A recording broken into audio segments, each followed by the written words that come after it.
ہمارا آج 15واں پارہ ہے اور سورۃ بنی اسرائیل سے اس پارے کا آغاز ہوتا ہے۔ اعوذ باللہ من الشیطان الرجیم، بسم اللہ الرحمن الرحیم۔ سورۃ بنی اسرائیل۔ سبحان الذی اسری بعبدہ لیلا من المسجد الحرام الی المسجد الاقصی الذی بارکنا حولہ لنریہ من آیاتنا انہ هو السمیع البصیر۔ 17ویں سورت ہے بترتیب قرآن میں لکھے جانے کی، اور 50ویں سورت ہے بترتیب نزول سے، یہ مکی سورت ہے۔ بنی اسرائیل کی فضیلت کے بارے میں ابن مسعود رضی اللہ عنہ فرماتے ہیں، بنی اسرائیل سورت کا اور مریم پہلی فضیلتوں والی صورتوں میں سے ہیں اور مجھے بڑی پیاری ہیں۔ حضرت عائشہ رضی اللہ عنہ فرماتی ہیں کہ آپ صلی اللہ علیہ وسلم روزانہ رات کو بنی اسرائیل اور زمر کی تلاوت فرمایا کرتے تھے۔ شروع اللہ کے نام سے جو بڑا مہربان نہایت رحم والا ہے۔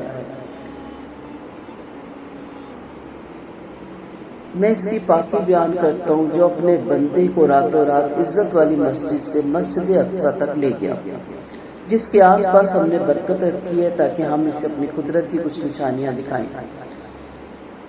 یقین مانو وہ خوب ہی سننے والا اور خوب ہی جاننے والا ہے۔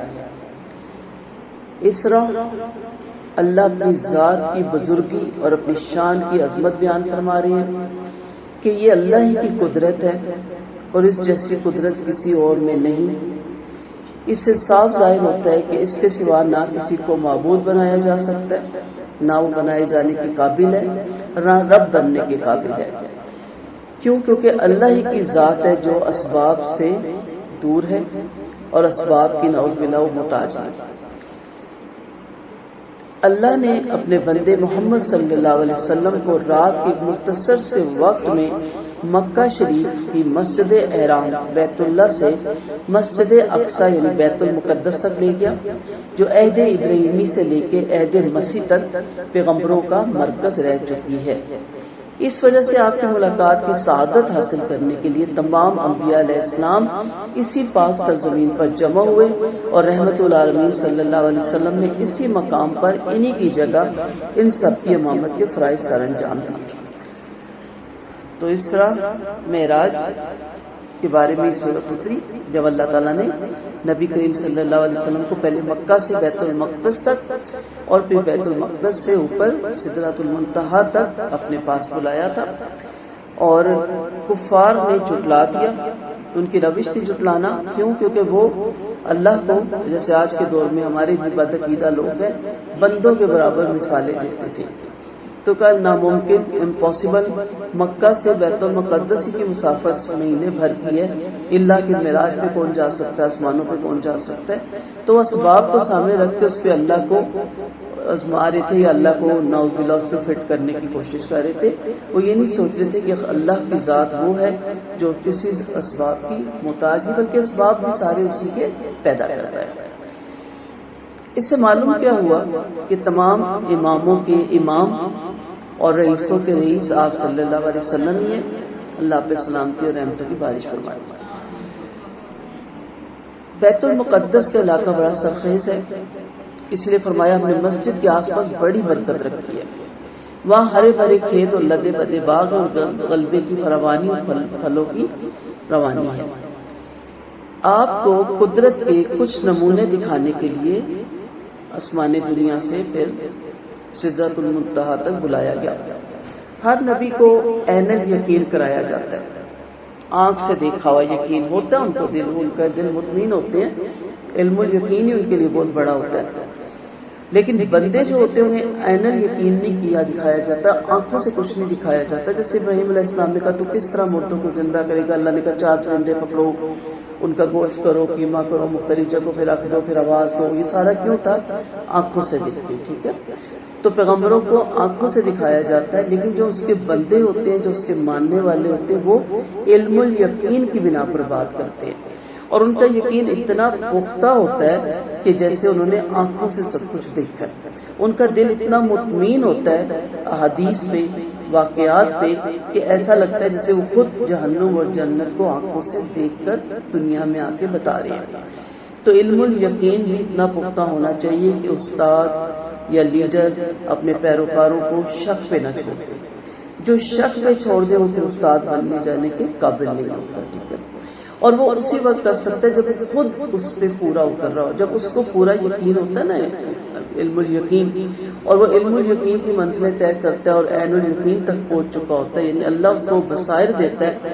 وہ بصیرتیں جیسے آپ صلی اللہ علیہ وسلم نے کہا مومن کی فراست سے ڈرو، وہ اللہ کے نور سے دیکھتا ہے. تو ایک گوڈ گفٹڈ اللہ نے، کیونکہ اس سے اپنے دین کا کام لینا ہوتا ہے، اس پہ اللہ کا بڑا فضل ہوتا ہے کہ وہ بات کی تہ تک پہنچ جاتا ہے. اس کی بصائر اتنی تیز ہو جاتی ہے، دنیاوی نظر نہیں ہوتی اس کی، وہ بصیرت جس سے وہ اپنے رب کو پاتا ہے، اس کے احکامات کو سمجھتا ہے اور لوگوں تک پہنچاتا ہے.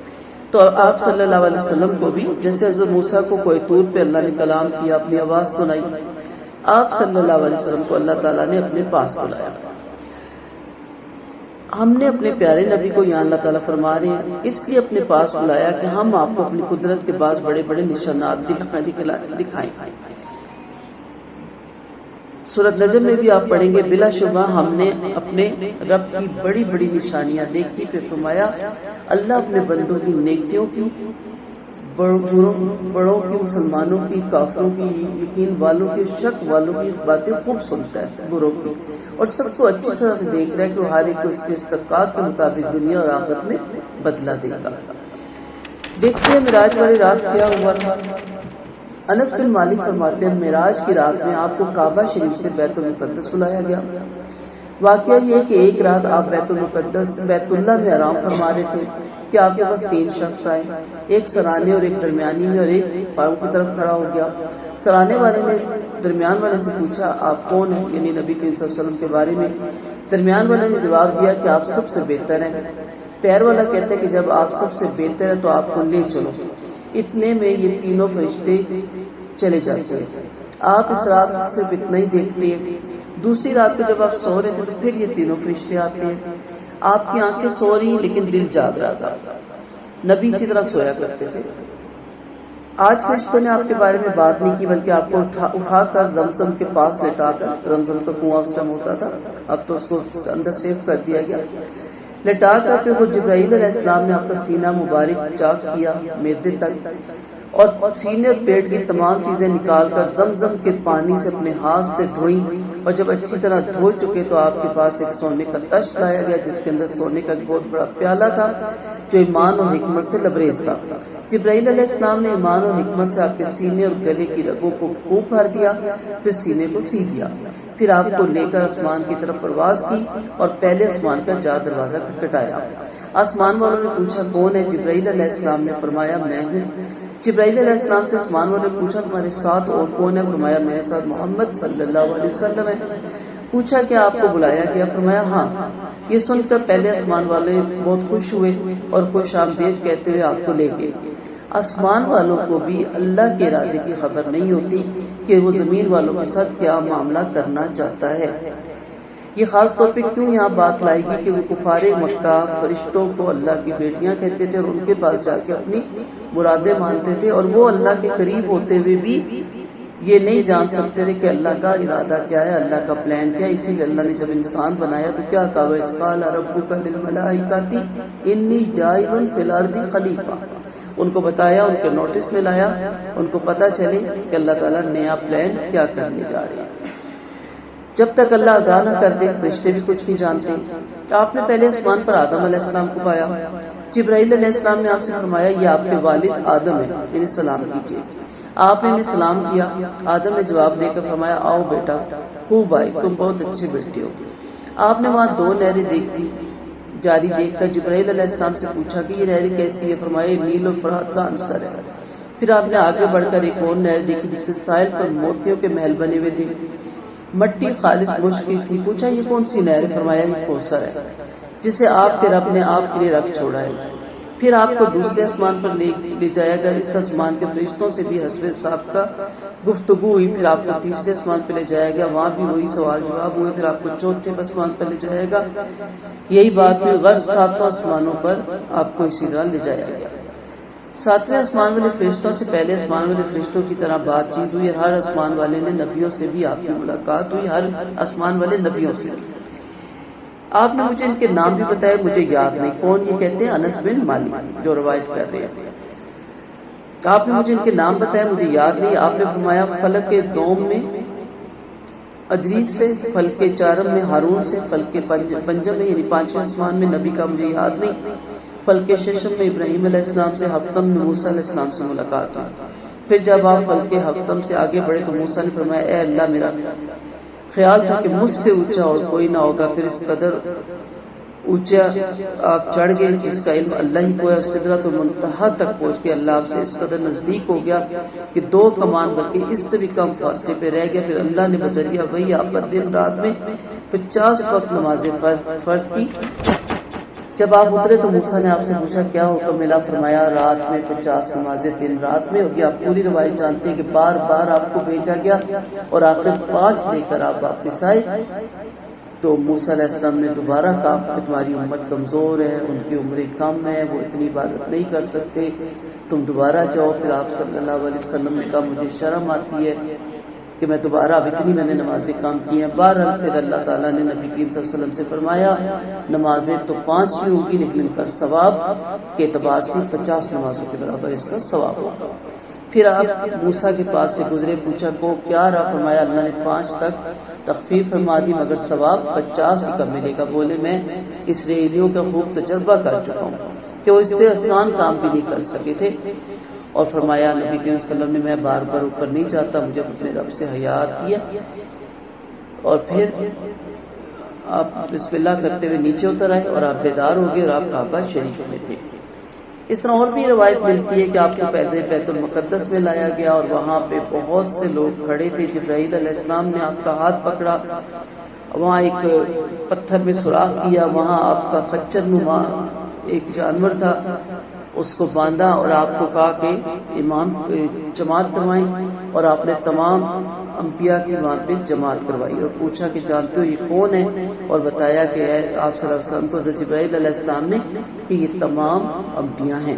یہ بھی ہمیں واقعہ ملتا ہے۔ پھر وہاں سے آپ کو آسمان دنیا پہ براق سے لے جایا گیا اور سارے 7 آسمان جو ہم نے پڑھا ان میں سے آپ گزرتے چلے گئے۔ پھر حدیث سے ہمیں یہ بھی پتہ چلتا ہے کہ آپ کو جہنم کے عذاب بھی دکھائے گئے جو آپ اپنی حدیثوں میں بتایا کرتے تھے کہ سود خور کا کیا تھا اور رشوت والی کا کیا تھا، یا یتیموں کا مال کھانے والا کیا تھا، اور ان عورتوں کے بارے میں بھی تھا جو کرپٹ عورتیں ہیں ان کا عذاب کیا تھا، پھر ان اماموں کے بارے میں بھی جن کی قول و فعل میں تضاد ہے، لوگوں کو نیکی کا حکم دیتے ہیں، برائی سے منع کرتے ہیں، وہ ساری باتیں دورہ قرآن میں اتنی تفصیل بتانے کا ٹائم نہیں، لیکن ان شارٹ وہ ساری چیزیں آپ کو دکھائی گئی۔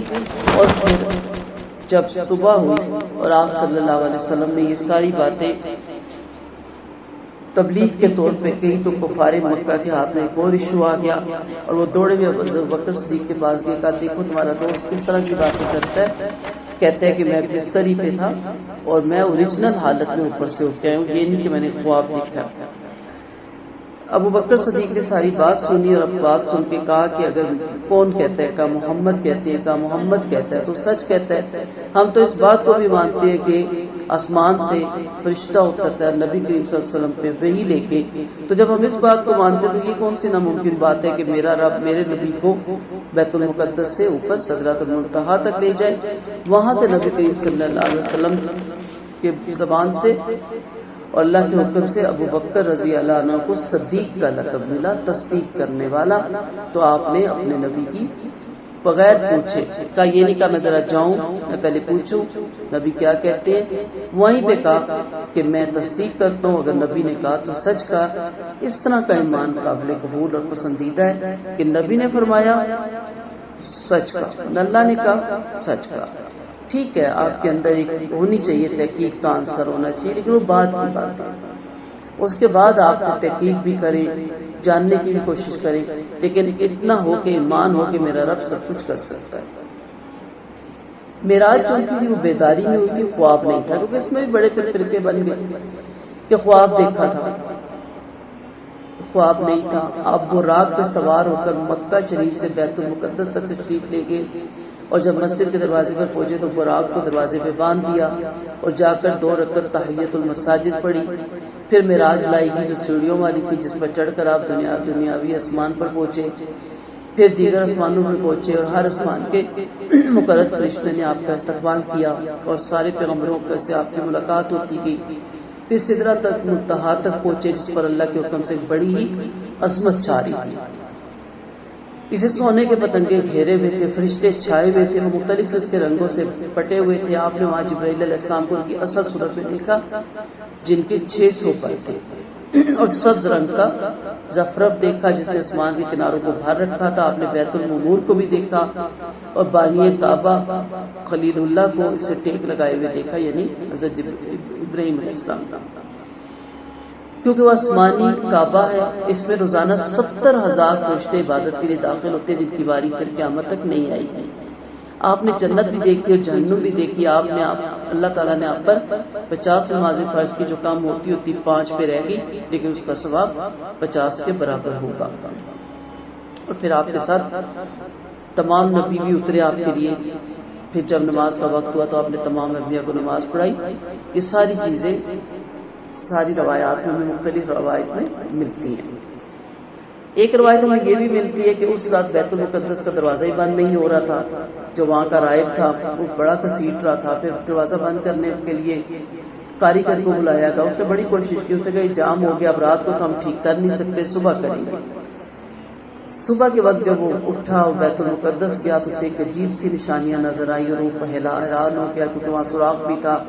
اسے لگا یہاں کچھ کوئی جانور بھی باندھا گیا ہے، تو اس نے کہا لگتا ہے کہ آج رات یہ مسجد کا دروازہ کسی نبی کے لیے کھلا چھوڑا گیا، جس نے یہاں پہ ضرور نماز پڑھی ہے۔ یہ کیوں ان کو ہو جاتا تھا کہ جو راہب بھی تھے وہ بھی عبادت گزار تھے اور انہوں نے نشانیاں بھی پڑھ رکھی تھی، ان کی کتابوں میں نبی کریم صلی اللہ علیہ وسلم کے آنے کے واقعات بھی تھے، تو یہ واقعہ بھی اس سے ریلیٹڈ تھا، جس سے پتہ چلتا تھا کہ آپ صلی اللہ علیہ وسلم حقیقی وجود کے ساتھ وہاں گئے تھے اور وہاں سے پھر آپ نے اوپر کا سفر کیا تھا۔ بہت سی حدیثیں معراج کے بارے میں متواتر اس سے ملتی ہیں ہمیں، اور صحیح حدیثوں میں وہ آتی ہیں، اس لیے اس کا اگر انکار کرتا ہے تو پھر منکر ہے، کیونکہ ہمیں اس بات کا اقرار کرنا ہے، ماننا ہے کہ ایسا ہوا تھا۔ اور آپ صلی اللہ علیہ وسلم کا بستر بھی گرم رہا، اور آپ جس دروازے سے واپس آئے وہ کنڈی بھی ہل رہی تھی۔ بہت سے واقعات ہیں، اور آپ کو اللہ تعالیٰ نے اپنی معراج کی زیارت کروائی تھی۔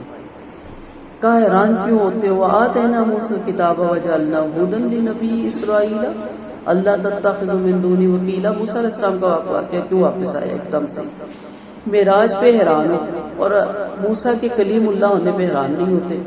مانتے تھے یہودی، اور ہمارا بھی ایمان ہے، نصارہ بھی مانتے تھے کہ موسیٰ علیہ السلام کو کوئی طور پہ آگ کے لیے جب آپ گئے تو مشہور محاورہ نہ لینے گئے آئے، آگ مل گئی پیغمبری، ٹھیک ہے؟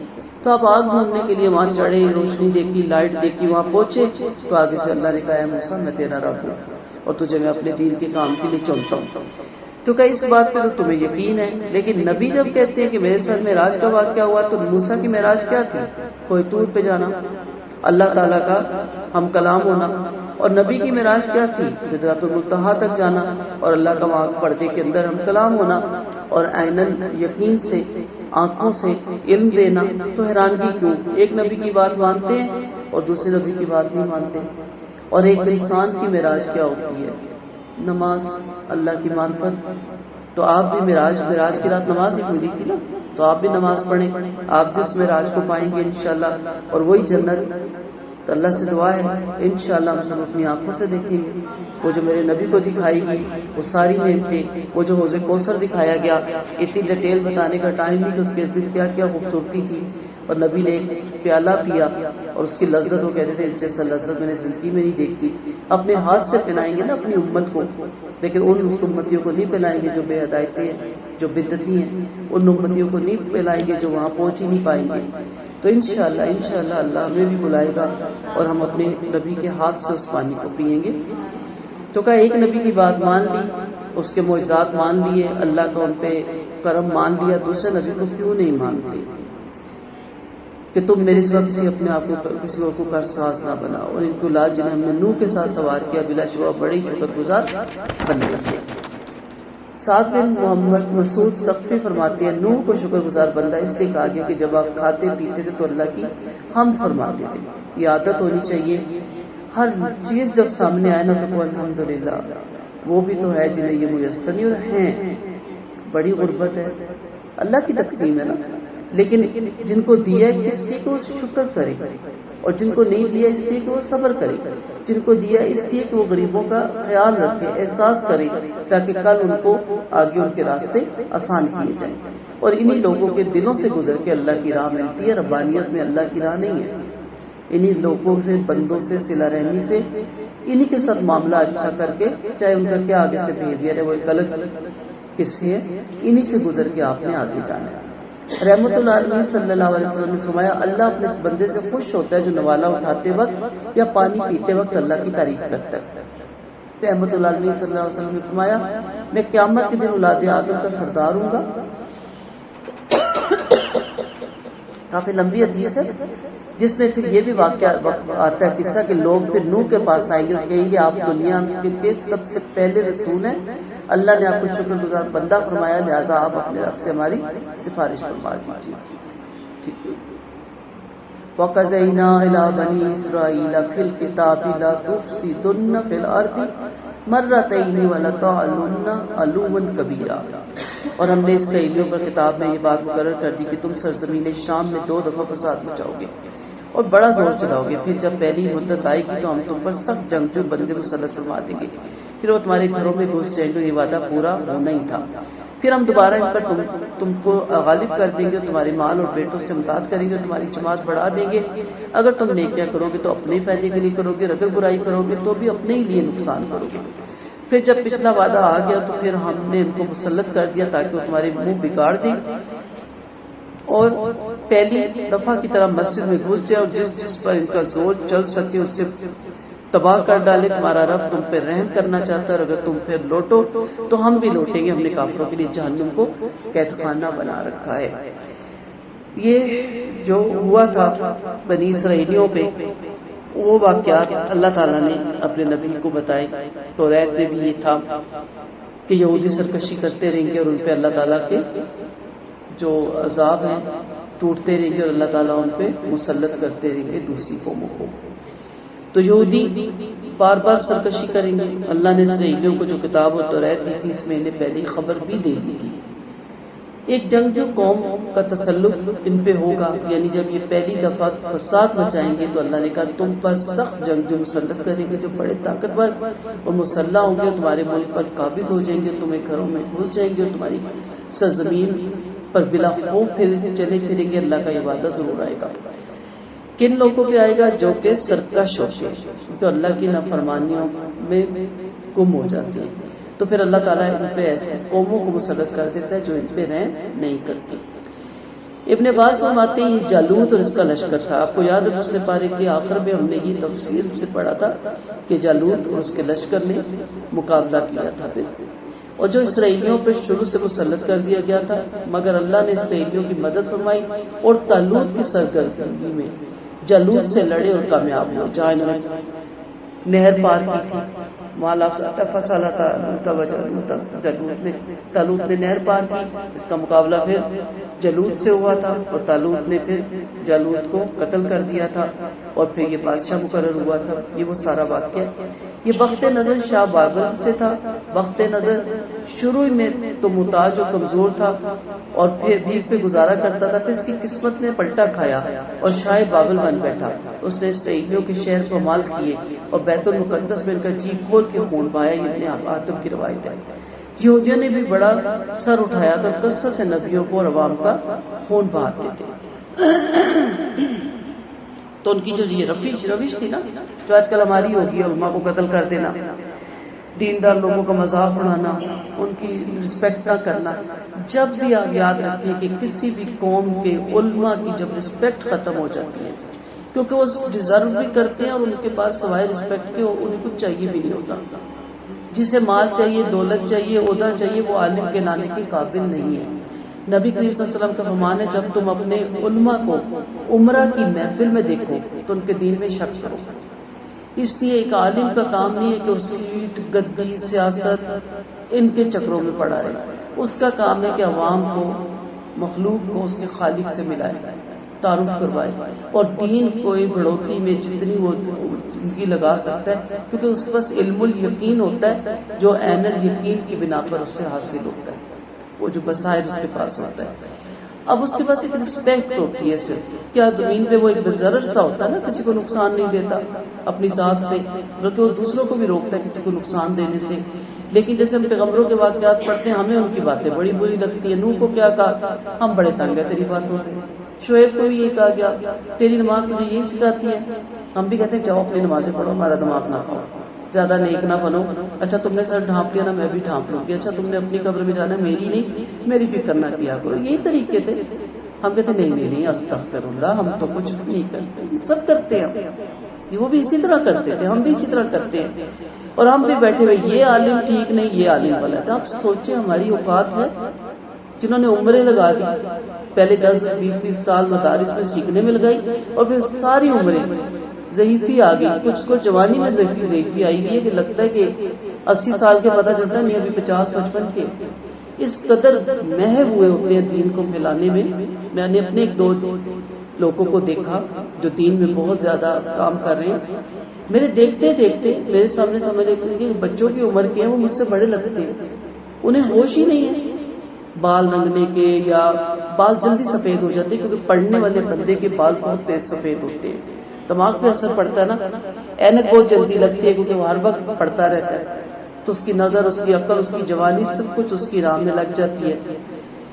اور بلکہ میں نے کسی سے ڈسکس کیا، میں کہتے کوئی کل کا بچہ ہے اور آج یہ بڑا لگنے لگے، تو کہتے دین کا یہ تھوڑی مطلب ہوتا ہے اپنے آپ کو دیکھو نا. اس نے مجھے دوسری تقریر جھاڑ دی. میں کہ ایسا کرتے ہیں دین کو رکھتے ہیں ایک طرف، پھچل کراتے ہیں، بال رنگواتے ہیں، تھوڑا ٹائم ادھر میں لگاتے ہیں. یعنی ہماری سوچیں دیکھیں کہ ذرا سے کسی دین، بلکہ اپریشیٹ کریں کہ یہ مجھ سے بہتر ہے کہ اس نے اپنی جوانی لگا دی، اپنی جوانی کھپا دی.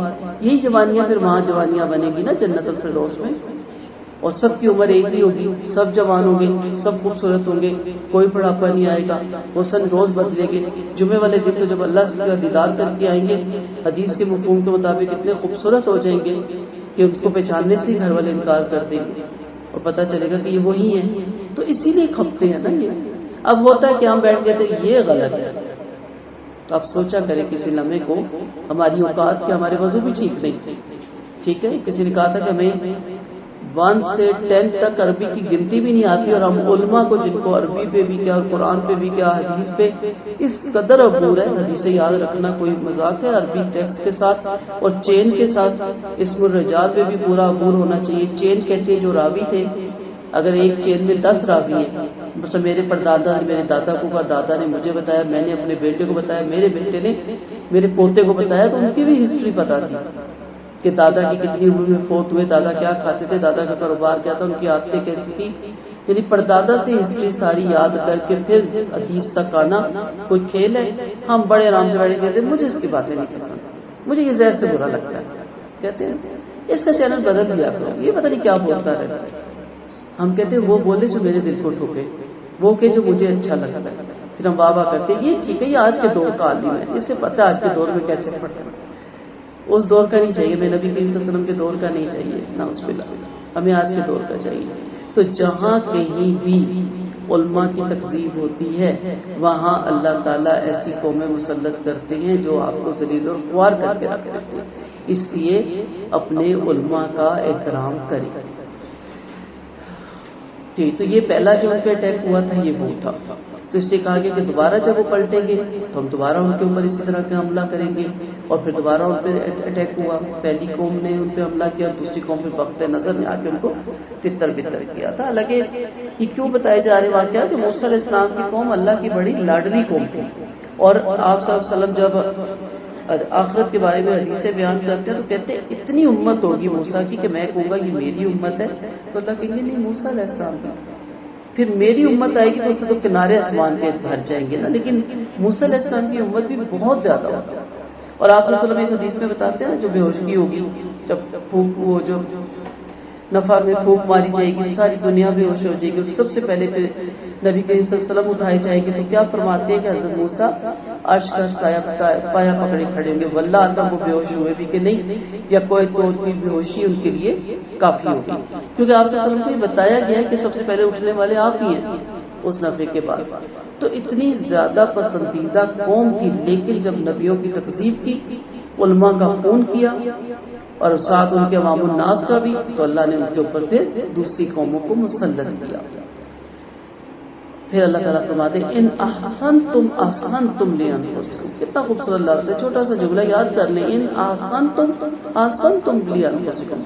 محاورے یاد کرتے ہیں نا، قول یاد کرتے ہیں، ہمارے پنجابی کے، پٹواری کے، گاؤں کے، اردو کے کتنے محاورے، اس میں سارا سمو جاتا نا، ایک محاورے کے اندر پوری دنیا سموتی ہے، ایک لمحے کو پتہ لگ جاتا ہے کہ اچھا کیا کہنے چاہ رہے ہیں، اس کے اندر تجربہ ہوتا ہے ساری زندگی کا، اس کے اندر بھی آپ کی زندگی سمو دی گئی۔ ان احسنتم احسنتم لانفسکم، اچھائی کرو گے اپنے لیے کرو گے، اپنی ذات کے لیے کرو گے، کیا اس میں شک ہے؟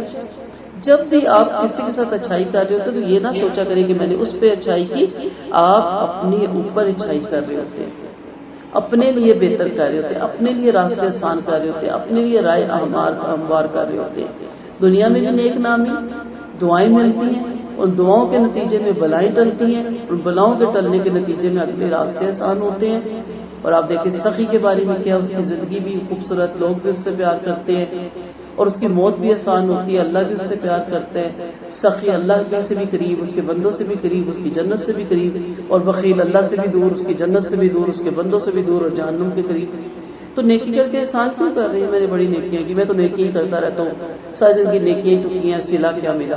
صلہ کیا ملنا ہے؟ آپ کے لیے اپنے لیے بہتر ہوا، آپ برائی سے بچے رہے، آپ کا دماغ برائیوں کا گھر نہیں بنا، گندیوں کا ڈھیر نہیں بنا، آپ کے اندر نیگیٹو اپروچ نہیں آئی، اور آپ نے لوگوں کے ساتھ بھلائی کی، اللہ نے آپ کے ساتھ بھلائیاں کی۔ کر بھلا ہو بھلا، یہ کیوں کہا جاتا تھا؟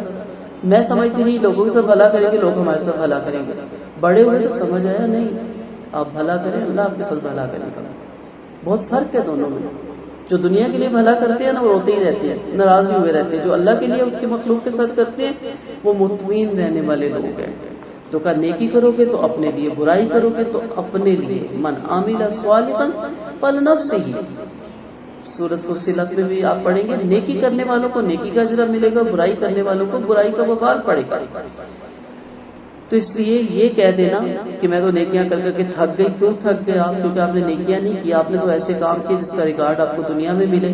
اب بعض دفعہ آپ کسی عہدے پہ پہنچنا چاہتے ہیں، نہیں پہنچ پاتے، اس وقت تو نہیں آپ کہتے میں تھک گیا، کہتے چلے کسی اور فیلڈ میں دیکھ لیتے ہیں۔ بچوں کے آج ایک کمپارٹمنٹ، کوئی بات نہیں بیٹا، یہی فیلڈ تھوڑی ہے، اور تھوڑی فیلڈ ہے، اس میں چلے جاؤ، تو زندگی ختم ہو گئی ہے۔ لیکن دین کی جب نیکی کرتے ہیں تو نیکی کرتے کرتے ہم تھک جاتے ہیں، کیوں؟ کیونکہ ہمیں ریکارڈ چاہیے، نہیں ملا۔ اور اگر آپ اللہ کے لیے کریں تو ہو سکتا ہے، ویسے میں اپنی بات سے کہہ رہی ہوں، ورنہ اللہ کا وعدہ ہے وہ دیتا ہے، ریکارڈ ملے ہی نا۔ کچھ لوگوں کی زندگی میں دکھ تکلیفیں اور غموں کے سوا کچھ نہیں، تو پھر آخرت میں دیکھیں گے جب ان کو اجر ملے گا تو عمرہ کہیں گے کاش ہمیں دنیا میں کچھ بھی نہ ملتا۔ یہ حدیث کے مفہوم ہے۔ اس کو جب اعزاز ملے گا اور بغیر حساب کے وہ جنت میں جائے گا تو اس وقت انسان کہے گا کاش مجھے دنیا میں کوئی نعمت ملی نہ ہوتی، کیونکہ وہاں کی نعمتوں کے مقابلے میں یہ نعمتیں کچھ بھی نہیں ہیں۔ تو پھر فرمایا کہ پھر ان کے اوپر دوبارہ اٹیک ہوا، دوبارہ دشمن مسلط ہوئے تاکہ انہیں ذلیل کیا جائے۔ ان ھذا القرآن یہدی للتی ہی اقوام ویبشر المؤمنین الذین یعملون الصالحات ان لهم اجرا کبیرا۔ قرآن کی تعریف ہو رہی ہے، قرآن کی جو رحمت ہے نا نبی کریم صلی اللہ علیہ وسلم پہ جو اتری اس کی تعریف ہے، اور یہ انتہائی سیدھا اور واضح راہ کی رہنمائی فرماتے، اس کی قدر کریں۔ آپ آخری امت اور آخری کتاب آپ کو اتری جو رہتی دنیا تک اللہ نے محفوظ رکھی ہوئی ہے۔ ان ایمان والوں کو جو نیک عملوں میں مصروف رہتے ہیں قیامت کے دن بڑے بھاری ثواب کی بشارت دی جاتی ہے، اور جو آخرت کے منکر ہیں ان کو قیامت کے دن دردناک عذاب کی خبر اللہ تعالیٰ دیتا ہے۔ تو قرآن کا بار ذکر آتا ہے کہ اس قرآن کی قدر کریں۔ وَيَدْعُو الْإِنسَانُ بِالشَّرِّ دُعَاءَهُ بِالْخَيْرِ وَكَانَ الْإِنسَانُ عَجُولًا۔ انسان بھلائی کی دعا کی طرح برائی کی دعا مانگنے لگتا ہے، اور انسان بھائی بڑا جلد باز۔ کوشش کرے، دکھ آئے، تکلیف آئے، پریشانیاں زندگی کا حصہ ہے، تغیر زمانہ نہیں ہے، اللہ تعالیٰ آزماتا ہے، کبھی دکھ دے کے کبھی سکھ دے کے، اور سکھ میں بھی بعض میں انسان اترانے لگ جاتا ہے۔ دونوں صورتوں میں جلد بازی نہ کرے، ٹھہراؤ، کیونکہ جلد بازی شیطان کی طرف سے اور ٹھہراؤ رحمان کی طرف سے۔ آپ صلی اللہ علیہ وسلم کا یہ فرمان ہے۔ انسان کی جلد بازی اور اس کی بد دعا کا بیان ہے کہ وہ جلد بازی میں اپنی جان اور اپنے مال پہ بد دعا کر بیٹھتا ہے، کبھی اولاد کو کوسنے لگتا ہے، مگر چونکہ اللہ اس پر بہت مہربان ہے اس کی بد دعا قبول نہیں فرماتا۔ اگر اللہ تعالیٰ فوراً بد دعا قبول کر لے تو دنیا میں کوئی نظر نہ آپ کو آئے۔ ہم تو آئے دن غصے میں، عورتوں کو تو کام ہی کیا ہوتا ہے بد دعائیں دینا۔ زبانوں کو کنٹرول رکھنا چاہیے۔ نبی کریم صلی اللہ علیہ وسلم کا فرمان ہے کہ تم اپنے آپ کو اور اپنی اولاد کو نہ کوسو، اللہ کہ ایسا نہ ہو جائے کہ وہ قبولیت کی گھڑی ہو اور وہ بات قبول ہو جائے۔ تو اصل میں یہاں بتایا گیا انسان کا اضطراب، جلد بازی، جس سے اللہ تعالیٰ نے خبردار کیا ہے کہ انسان بہت جلد باز ہے، تو صبر کرے، وقت گزر جاتا ہے، گزرتا ہے، بعض وقت بہت مشکل سے گزرتا ہے، ٹھہرتا نہیں ہے، یہ اس کا نظام ہے، وہ گزر ہی جاتا ہے۔